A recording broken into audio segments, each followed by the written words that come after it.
Psaume 69. L'amour que j'ai pour ton temple.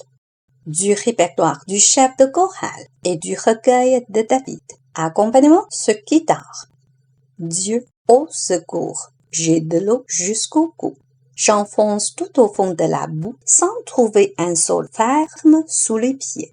Me voilà dans l'eau profonde, emporté par le courant. J'en peux plus d'appeler au secours. J'en ai la gorge brûlante. Mon regard se fatigue à t'attendre, mon Dieu. Ceux qui m'en veulent sans raison sont plus nombreux que les cheveux sur ma tête. À tort, ils me traitent en ennemi et ils ont le pouvoir de me détruire. Ce que je n'ai pas pris, voilà que je devrais le rendre. Mais toi, Dieu, tu sais comme j'étais sot et mes fautes ne t'échappent pas. Seigneur, Dieu de l'univers, je ne voudrais pas faire honte à ceux qui comptent sur toi. Dieu d'Israël, ne laisse pas tes fidèles dans l'humiliation à cause de moi, car c'est pour toi que je subis des insultes, que je rougis d'humiliation, et que je suis devenu un étranger pour mes frères, un inconnu pour ma famille. L'amour que j'ai pour ta maison me consume comme un feu. Les insultes qui te sont destinées retombent sur moi. J'ai pleuré, j'ai jeûné, et cela me vaut encore des insultes. Je porte un vêtement de deuil, et du même coup, on fait de moi un thème de chanson.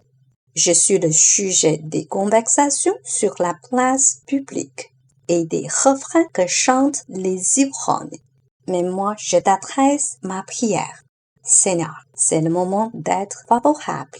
Ô Dieu, ta bonté est grande. Tu me sauveras sûrement, réponds-moi donc. Arrache-moi à l'enlisement dans la boue.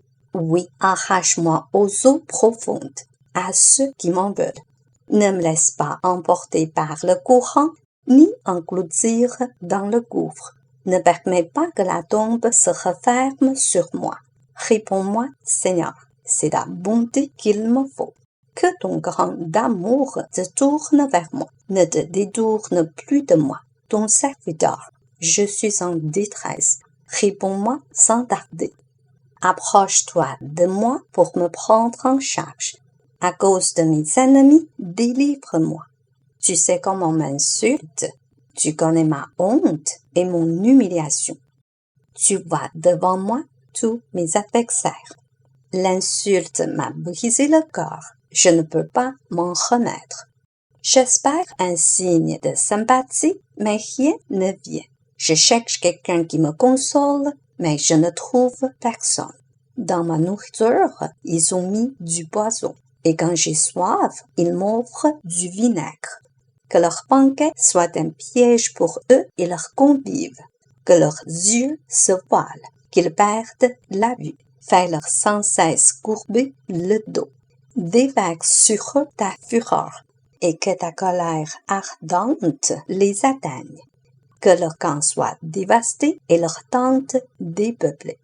Puisqu'ils s'acharnent sur celui que tu as déjà frappé, et qu'ils font des discours sur les souffrances de ceux que tu as déjà atteints. Enregistre toutes leurs fautes, et qu'ils ne trouvent jamais ton approbation. Efface leur nom de la liste des vivants. Ne les compte pas au nombre des fidèles. Moi, je suis pauvre et souffrant, mais ton secours me protégera, ô Dieu. Par mon chant, je t'acclamerai. Dans mes louanges, je dirai ta grandeur. Voilà qui est plus agréable, Seigneur, qu'un bœuf que je pourrais t'offrir, ou qu'un taureau dans toute sa force. Les humbles verront ma délivrance et s'en réjouiront. Vous qui cherchez le secours de Dieu, longue vie à vous. Car le Seigneur écoute les malheureux. Il néglige pas ses fidèles quand ils sont en prison. Et vous, ciel et terre, acclamez-le avec les mers et tout ce qui s'y meurt. Car Dieu sauvera Sion. Il rebâtira les villes de Juda. Son peuple les récupérera et les occupera de nouveau. les enfants de ses serviteurs les recevront en héritage, et ceux qui aiment le Seigneur y auront leur demeure.